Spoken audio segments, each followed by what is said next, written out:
Today I'd like to discuss the sacred pause. Um, it's a phase in my life that I'm currently in.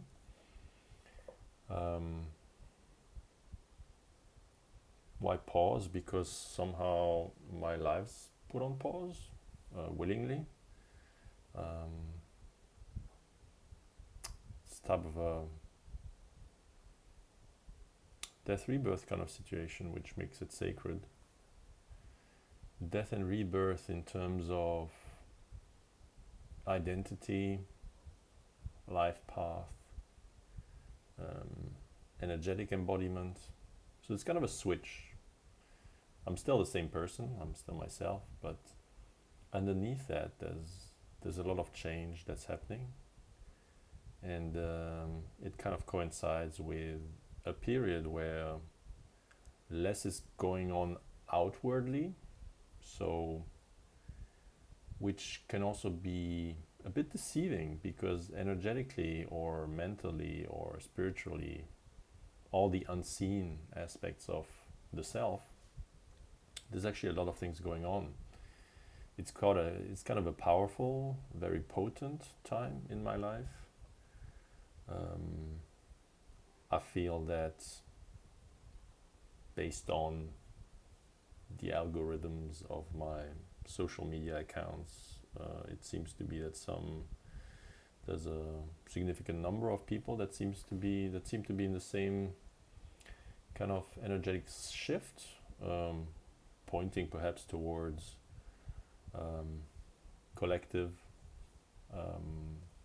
rising of consciousness, depending on which collective you're part of.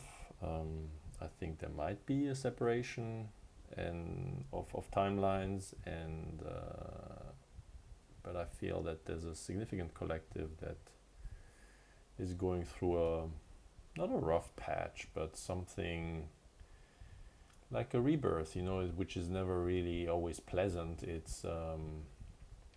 triggers all of the insecurities, it triggers a lot of emotions,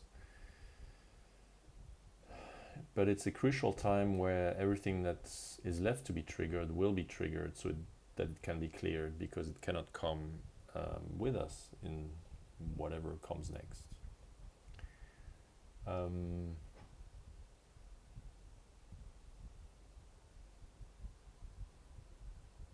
What I also feel in that period of time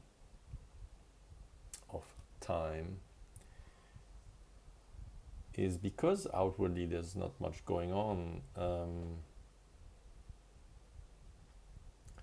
to me it feels like an extended present moment when I kind of can focus on the present moment, because I'm devoid of practical everyday kind of things that I would have to do if I had a job, or if I would still be in a busy career. And like it's hard to release the grip on that, because you always try to be in control, you try to manage things the best, of course, because you have an intrinsic motivation to be good at what you're doing.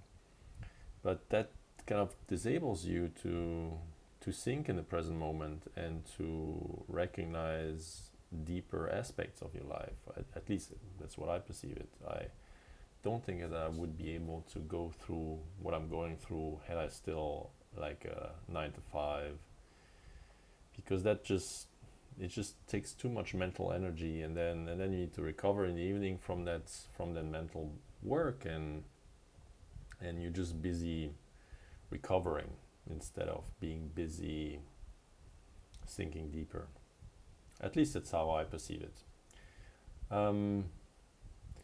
And in that, and what it allows you to do while you sink deeper, it allows you to reconnect with your senses.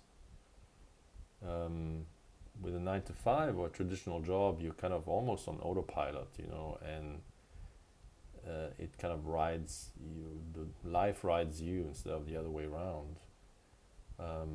Whereas now, having the time to be in that extended present moment it allows me to reconnect a bit deeper with the senses in general, reconnecting with my environment, reconnecting with nature, um, actually acknowledging what's happening around me, acknowledging the beauty, sometimes the stress, the struggles happening all around me, but everything appears deeper. It has a deeper sense of everything. And it allows you to gain that perspective on how you lived your life before that. It allows me to get that perspective on how I lived my life before that, and that felt like being on autopilot, because suddenly now there's time to feel things more deeply in general, and get the time to reconnect with the various aspects of myself and how I present myself and how I perceive life.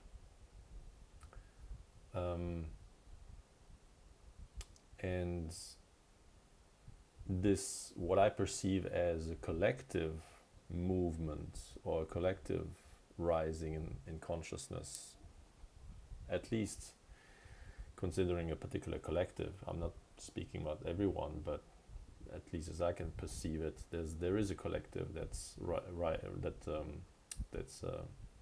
rising in consciousness.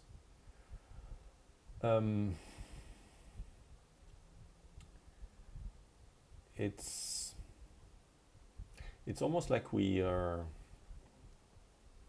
trying on a new reality, like you would try on a new piece of garment, a pair of jeans or t-shirt. You try it on and you see, and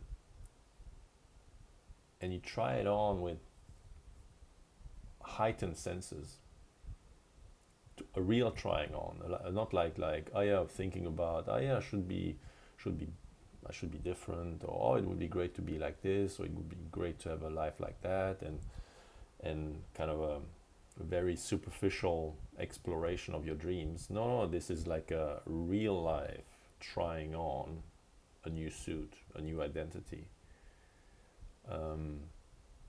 and taking the time to try that on energetically allows you, if you do it in a really authentic way, allows everything that needs to bubble up, all the limitations that arise as you actually really try on that new identity, all those limitations rise up, and this allows you to clear them or to work with them, to transmute them. Or perhaps there remain challenges and you need to work on them a little more. And perhaps you try it on and then you need to put it back on the bed, and maybe you'll try it on later on. But this phase of trying it on is the only way you'll truly realize what is missing, or how you can actually manifest a new life, switch to a new identity, switch timelines, all the possible ways of saying these things. These are all kind of energetically, it's the same thing, but like words are just words, and some people resonate with some and not with others. So it allows you to identify the things that may hold you back, or are things that cannot come with you in that new reality, and have to be clear before you can more permanently move into that reality. So instead of just trying it on, well, you're gonna keep it on.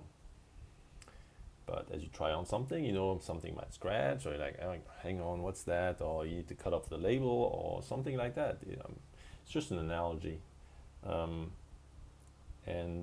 as I try on my new reality, my new identity, and attempt to drag everything else with me into my reality, me creating my reality instead of me still being impacted by externally by something I perceive controls me instead of the other way around. A lot of things that will come up, or more commonly will come up, are issues like fear, trust,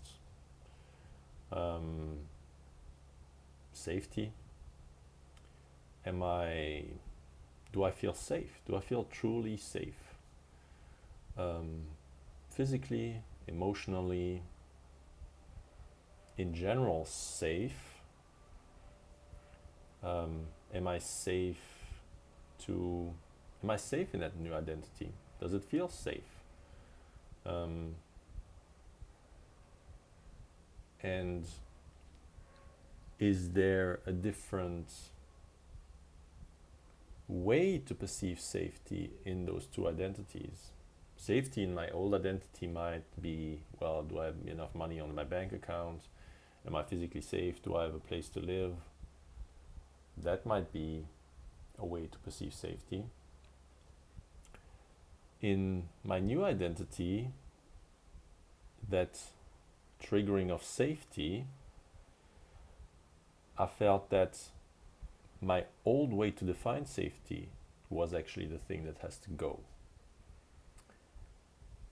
Now, instead of having external factors defining my level of safety, I now am moving to a state where safety comes from the inside.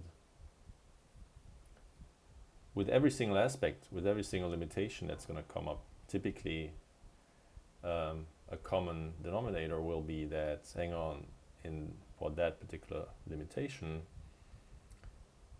external factors seem to be the predominant correlates of that limitation or of that feeling. And I notice that I need to switch, I need to change how I perceive that. I need to change the angle, or I need to change the dimension with how I define that limitation or that particular area in my life. So safety, now I feel that what has to come with me in the new identity or the new dimension is almost having a new compass, a new direction gauge as related to safety. Safety being primarily something coming from inside, and almost a bit like faith. There's a faith aspect that I am safe, hence, or therefore, I will attract a safe external environment.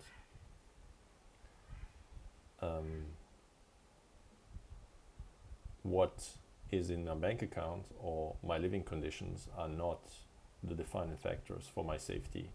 My safety comes first and foremost from inside, and in that sacred pause, I'm trying on that new aspect of my identity where safety is intrinsic to myself.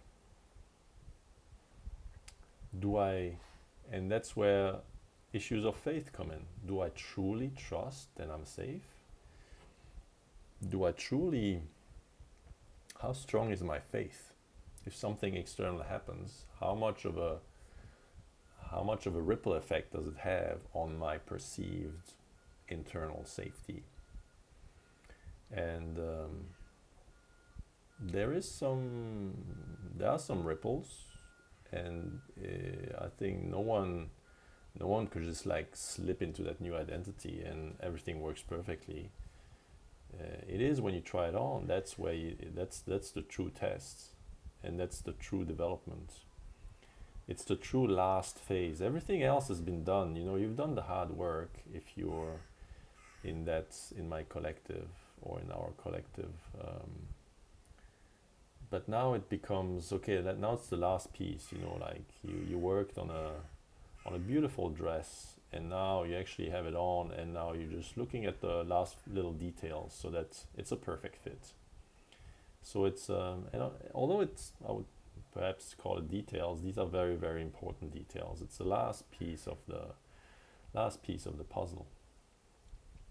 And so safety coming from inside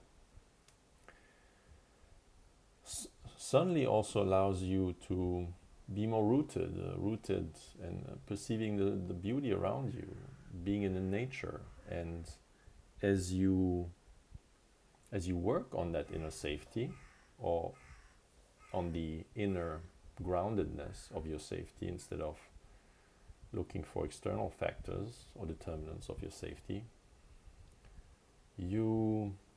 it suddenly allows you to sink deeper in your perception of what's surrounding you. Being in nature, seeing the beauty, like incorporating all of your senses. There's wind, there's warmth from the sun, there's elements, factors. It allows you to sink deeper into what actually life is. And it sounds a bit cliche, but it's not something that you need to mentally understand. It's something that needs to be felt. I'm just here trying to relate back the energetic experiences I'm going through at the moment. And energetic acknowledgements, it just strikes you. It's just an energetic knowing that suddenly sinks deeper, like, oh, I forgot, it's not like, oh, I'm discovering something. It's coming back to the self. It's not something new. It's something that you forgot you missed. So that's an important factor, to looking at safety, because that's one of the strong limitations of an energetic or identity switch, and it cannot come with you. You cannot retain that external validation of your safety. It cannot come with you. So that's a big one. And it's related to fear, being safe, fear. It's kind of the same kind of energetic lineage. And fear. Now, with the safety, of course, you can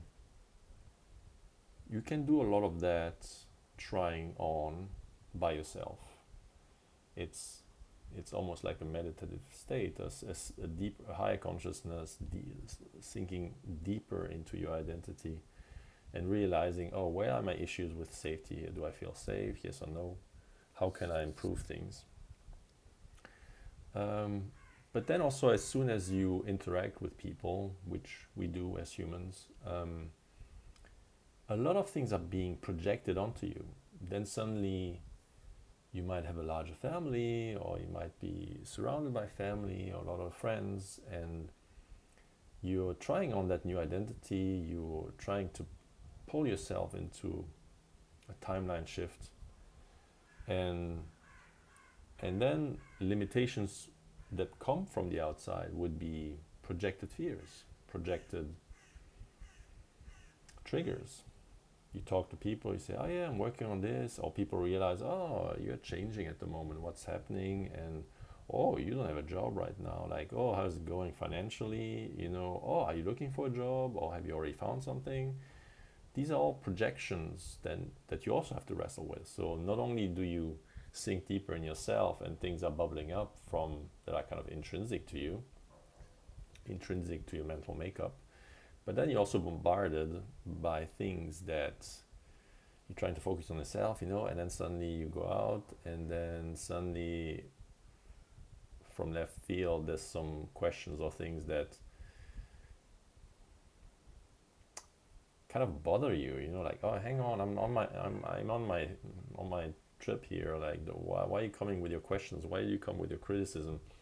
And that in itself can reveal or make other things bubble up, because you were really starting to be comfortable with your own, on your own, doing meditations and sinking into and identifying your new identity, and enjoying it, and then suddenly someone comes around and just like blast the entire deck of cards away, and you're like, hang on, I need to start from scratch now, just because you asked me those questions. And that's an important test, because it has to withstand, your identity has to withstand that kind of criticism, or not criticism necessarily, but that outward inspection of you.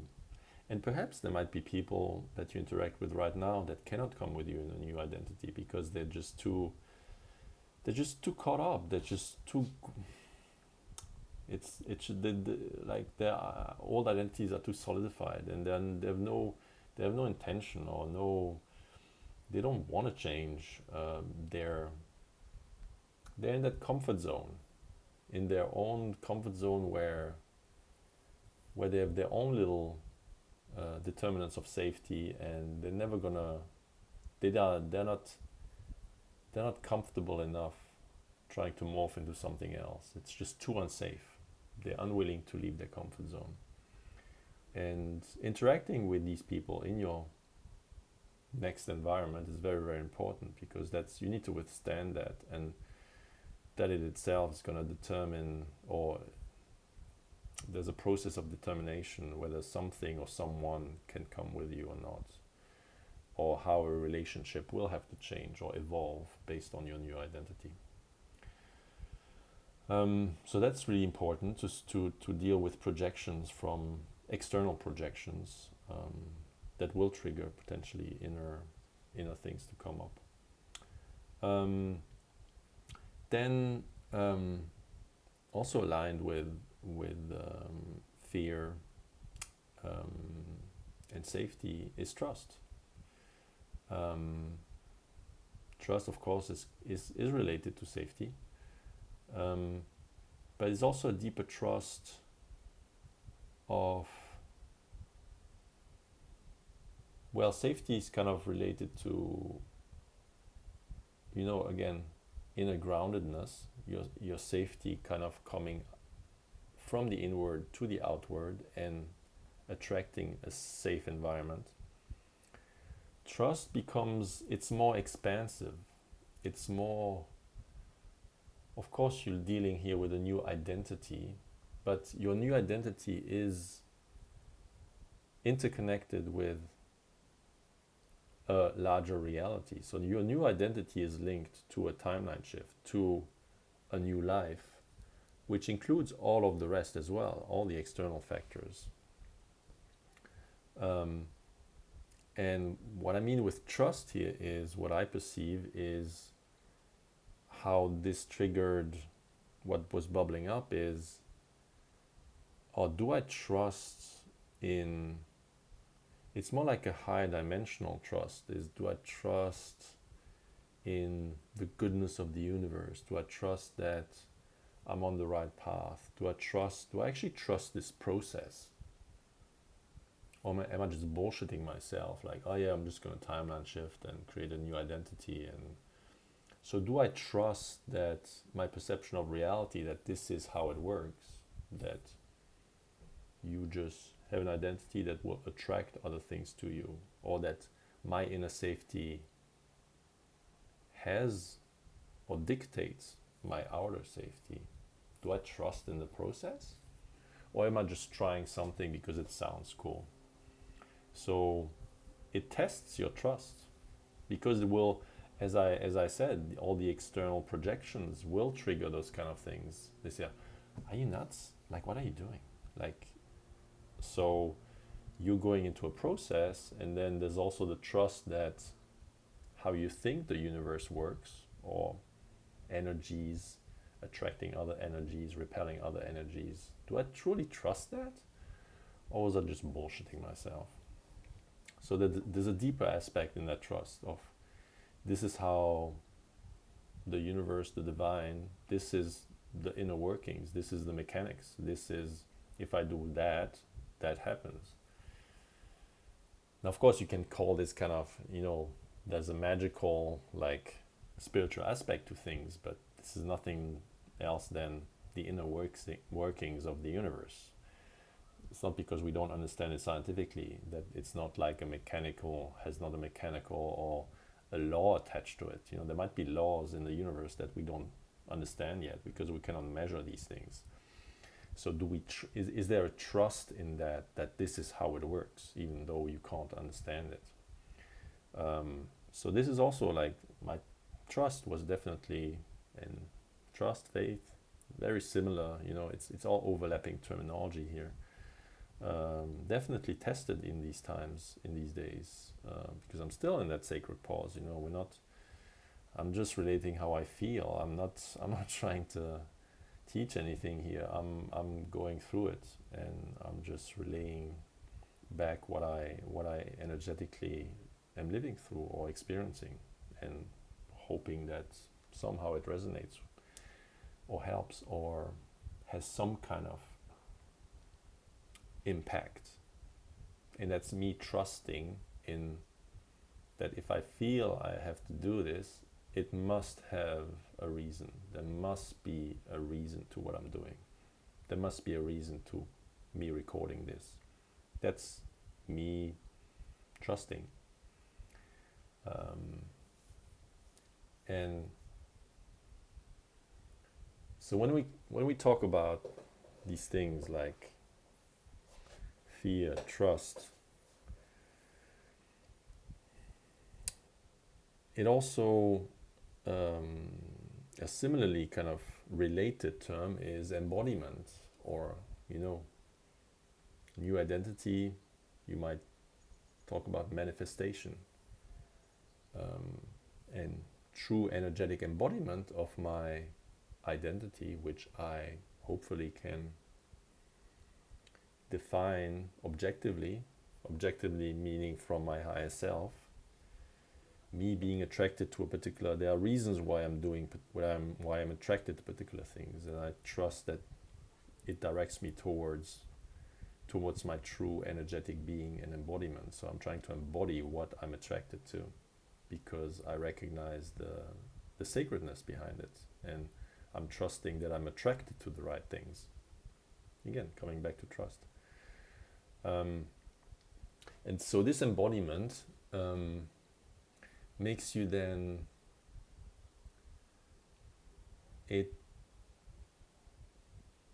need to become closer to your skill set as a manifester, as a divine piece, a divine piece of the puzzle, a piece of the all, and every one of us being one little piece of it, like a drop in the ocean. We're all the ocean, but we are a discrete little piece of that. But we are imbued with the overall ability to manifest, because that's what the divine does. You're manifesting.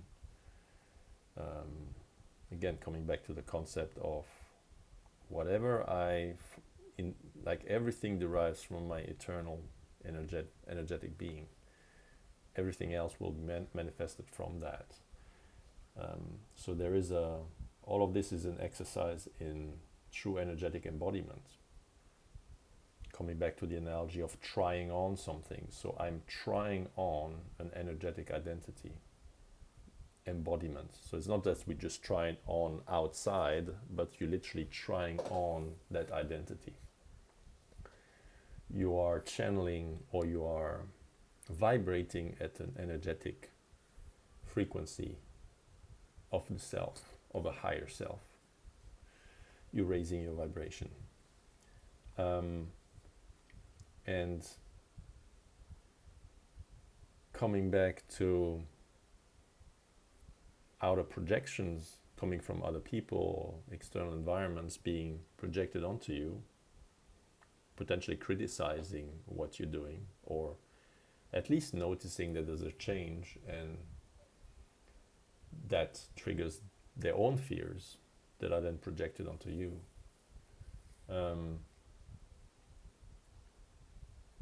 How does that feel? You're suddenly confronted with, as you embody a new identity, that you obviously recognize immediately when you are perceived differently. So now, how does that mirroring impact you?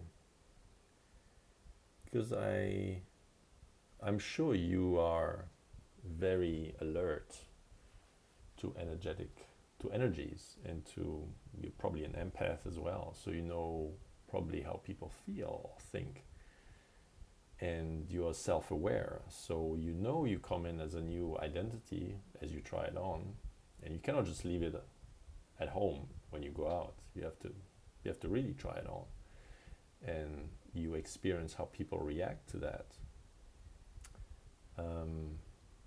And how does it feel to be then truly seen?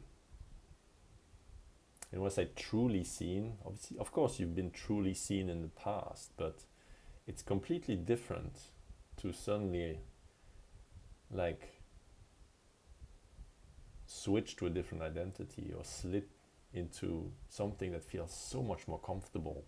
You're so much more comfortable than you ever been, because it's suddenly there's a full resonance with your true energetic frequency. So it feels completely different in a good way to you. And so how does it feel? Intrinsically it feels great. Is there something else there when you are truly seen as that, when people perceive you as that? Now they might perceive you as that, and then they're like, oh my God, like there's only, empathetically, you only feel good energy coming towards you. Like they feel amazing. The people that you usually interact with they feel better when they interact with you, being identified with that new identity. Or it triggers the hell out of them, and you feel that. How does it feel then to embody yourself when you realize that it triggers others, or others can't suddenly deal with you anymore because it's just too much, or you mirror them too much, or you trigger them too much, or whatever it is? How does it feel to be truly seen? Because as you want to more permanently embody that, which is only a decision away from you, you can decide to never leave that, to never quit that energetic embodiment. How does the fact that others respond negatively to that switch, how does that impact that?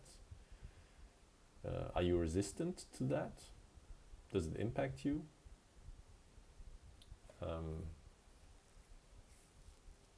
That's also, it tests you. It tests your resolve. Is having interactions with other people, or specific other people, is that more important than you embodying yourself?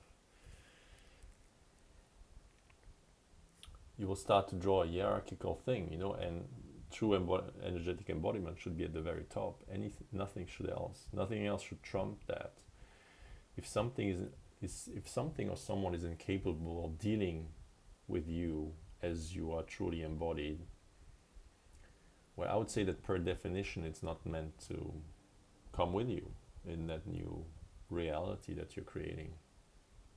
And that's not a good nor bad thing. It's just what it is. It's a fact. So as you embody that's another trigger, or another thing that bubbles up that you need to be confronted with, so that going forward there's no doubt about being able to permanently embody yourself. And as I'm moving through these things, with that particular fact of dealing with other people's projections, or at least just empathetically feel what is received on the other end, one level deeper than that is also getting closer to the concept of unity. Because my mind is always as a complete self, my entire identity is always striving for the highest octaves of every single aspect of my life and of reality. So certainly one thing that needs to be wrestled with is that we are all one, of course on a very, very, very high level, but my mind still plays tricks with me in terms of how can I live with that, or what are practical means to integrate that concept into a life, into my life, without necessarily having, we're not about like, I don't have to invite everyone here, or we don't have to, it doesn't have to go into extremes, you still have to have a practical, livable life, but how can I practically integrate that concept? And that's also been part of that sacred pause for me, acknowledging the soul identity of everyone I interact with, whether it's a pleasant or unpleasant interaction, that doesn't matter. Unpleasant can be highly beneficial and valuable on the soul level by just triggering. Well, unpleasant is mostly triggering, so some triggers just have to be triggered, and then because the reaction has to occur, and sometimes nothing better can happen than a complete blowout or triggering of something so that it could be recognized, acknowledged, and transmuted. So how can I better integrate that? And this also comes back to safety, because safety sometimes, depending on your character, it's also safety from others, or physical safety. Do you feel safe, in an environment where there are other people? Do you trust them? That's also part of, okay, how can I integrate the aspect of unity in there? Of course I can be harmed, but there's something higher there. And do I trust in my ability, from my inner safety, to attract only the interactions that are also outwardly safe? These are all very complicated things, that are partly mental juggles, but ultimately leading to an energetic recognition, to a higher recognition, or truth, or remembrance, because we're just remembering things. There's nothing new there.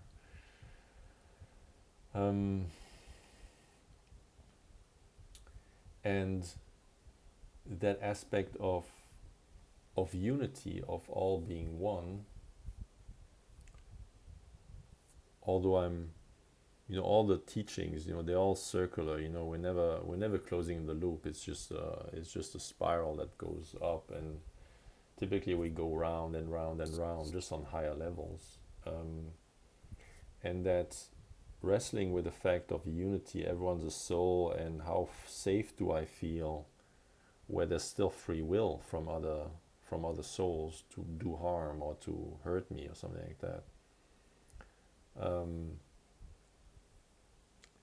Ideally, at the end, the higher you go, the more it closes actually the loop back to yourself. That,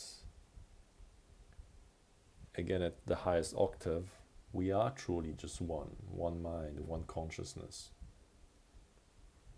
And so it's just about on which level of that spiral are you stuck.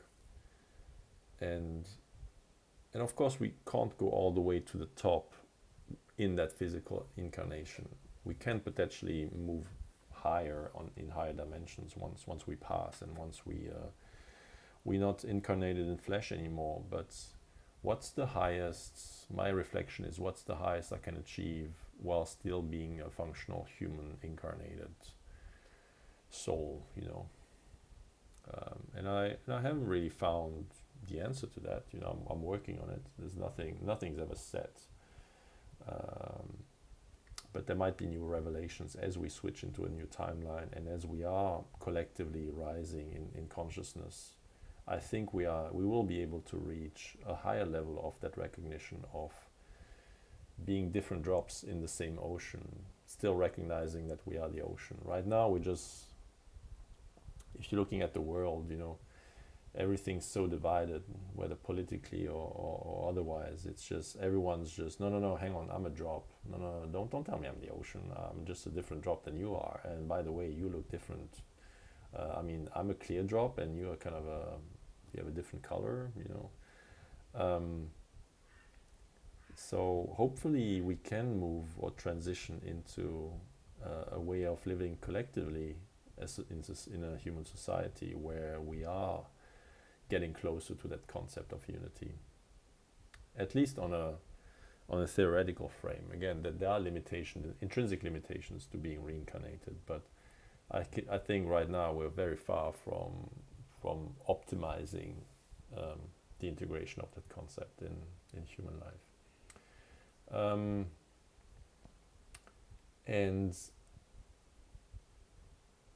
And as I'm working through these things myself at the moment, one apparent limitation that is within every one of these categories for me, it's always the mind, my mind. My mind plays tricks on me, or has its own little vibe going, or has its own little quirks that I'm confronted with. And so another intrinsic limitation that I've kind of been energetically wrestling with is to have a better integration of my mind. And I don't want to like isolate my mind almost as that separate entity to myself. The mind is part of me, but because of its inner workings and because of its inner quirks and all the challenges it provided to me over my lifetime, there is an integration work that I'm currently going through to avoid treating it as a separate entity that's almost like something that bothers me, but come to a point where it is fully integrated and play its role in my transition to a higher energetic embodiment. And as I've been doing that, I've always had, you know, this is something where it's not just in that sacred pause that I've been working on that. You know, I've been trying to, my mind has tried to look back at itself with other elements of my identity, but the mind has been quite in a focus point of my entire self-assessment or assessment of reality in general. And I really feel that that pausing, that coming to my senses, has allowed me to kind of have a different viewpoint on my thoughts. A thought being something that's generated by the mind. And I've been looking at them more from an energetic point of view. So not like, I'm not sure if that makes sense to anybody out there. And I'm not sure I have the appropriate words to explain to you what I mean with that. But how it felt is that a thought is almost like a mechanical construct beforehand, or was a mechanical construct beforehand, something almost like built out of, you know, Lego pieces, you know, something, a construct. And now it has a softer, I have a softer perception of these things, more like a wave or an energy. And because everything is energy, and I didn't really make the effort, or I didn't recognize the truth behind, well, thoughts are only energy as well. I was looking at other things, so it's more like I had trouble putting thoughts in the same category. I was talking about energy a lot, but somehow thoughts were always excluded from that. And now I like the integration that I've been that I've been doing was really that to change my viewpoint or my perception of thoughts, also like an energy. And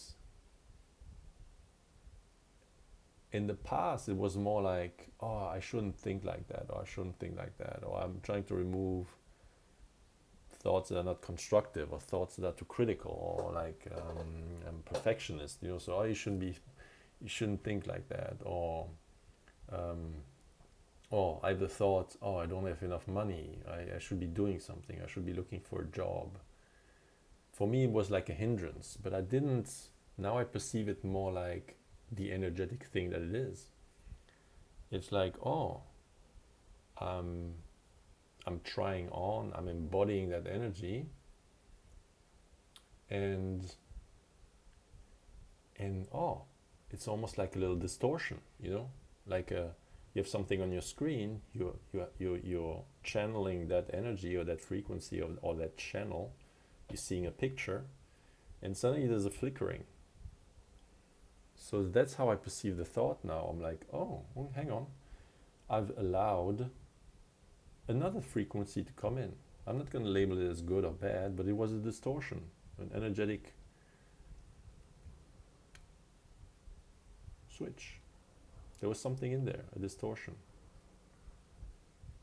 And so instead of focusing on the distortion, I'm focusing on, hang on, so the distortion impacted what I was embodying. So now the focus is on the identity of whatever was before the thought as a distortion occurred. And so if you're focusing on what, and maybe it's me that's a bit slow here, because it's like, obviously that concept applies to everything. As soon as you focus on something that you don't want or don't want to think about, like then you're reinforcing the energy, right? Like you get what you're focusing on. But somehow the thoughts were kind of excluded from that process so far, or to a large extent. And now that pause really allowed me to integrate the thoughts into the same process. And in that extended present moment of that pause, I'm solidifying this. I'm solidifying where I'm less sensitive, or my energetic embodiment is less prone to being distorted. So somehow that recognition of the thought as an energy, as an entity, as a distortion, somehow led to having less distortions. Perhaps because of its true recognition. Now that I've recognized that, it doesn't have to make itself known to me in such a way, if that makes sense. I'm not sure if that makes sense. I'm trying to use word to explain things that I'm feeling, that I'm experiencing. We'll see how that lands with you guys. But yeah, that's the sacred pause I'm in, and I must say that the longer I am in that pause, and yeah, perhaps one other aspect also to be that comes up, of course, is I can talk about the sacred pause all day long. Part of the distortion of the thought distortion that's still that's the most resistant one. One distortion that loves to come in is that, yeah, it's good to have a pause here, but when are we cracking on? When have we pierced through, and when can we actually expand? When's the blow up? When's the glow up? So in that sacred pause, yeah, that distortion comes every once in a while, um, and it comes down to also watch yourself. Don't get too exhausted with those processes. Again, you look like you're not doing anything, you're not working, but energetically, these are highly intense processes that are occurring. And sometimes I'm just tired, and that distortion of, well, why are you tired? You haven't done anything.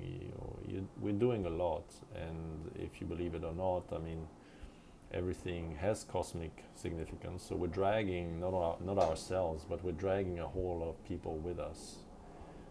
It also helps. We help each other.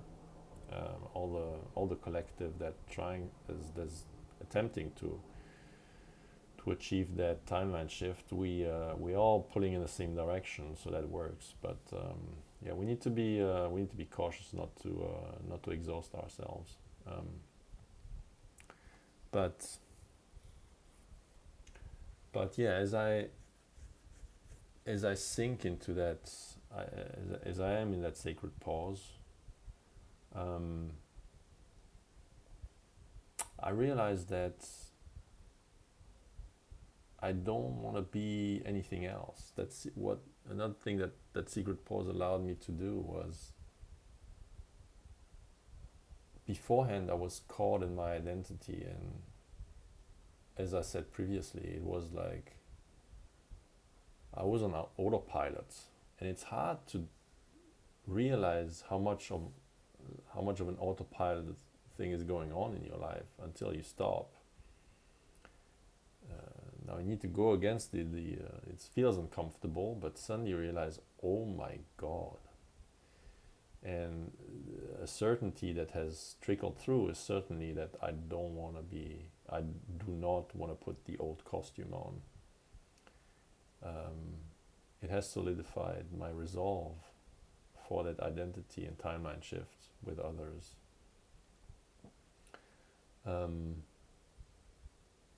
And I can only trust that this will be met by the universal law to adapt my outer environment to my new identity.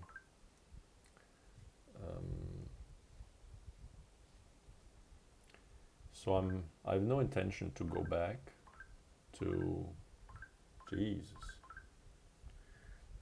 I have no intention to go back to whatever identity I was or energy I was channeling before. It's a one-directional thing, and I will see this through. And I'm working on some last distortions to finally reach that permanent resonant state with my higher self, and there's nothing else nothing comes close to the priority this has in my life.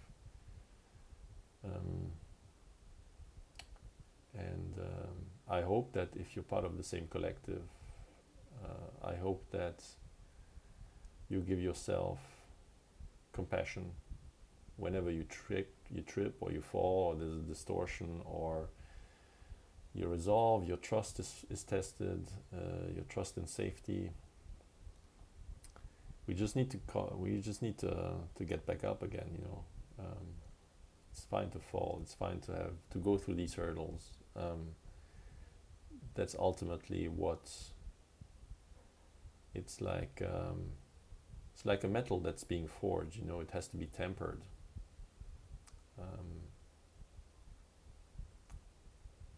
Strength has to be forged, and that's the forging process, or it's the rebirth process, or any analogy you'd like. The chrysalis before the butterflies comes out. So yeah, that's what I meant to share today. My posts there's quite a bit of time between the posts, because I'm also at a stage where I need to feel that something wants to come through. I write a lot of notes throughout the days, but some things have to sit quite a long time, and then suddenly one day I feel, oh, this wants to come through now. So also in that pause, I'm more sensitive to energies. I'm more sensitive to if something wants to come through versus something is not ready, or it's just my mind, or that distortion that tells me that distortion is uncomfortable with having not posted anything for a week or 10 days. So this trickles through my entire life. Yeah, so this is what I meant to, this is what wanted to come through today, what wanted to be channeled through me. And I hope it reaches everyone that needs to listen to this or hear this. So that being said, I'm not sure when my next post will be, but when it comes, it will be channeled and it will be ready to come out. Until then, I send you much love. Thank you.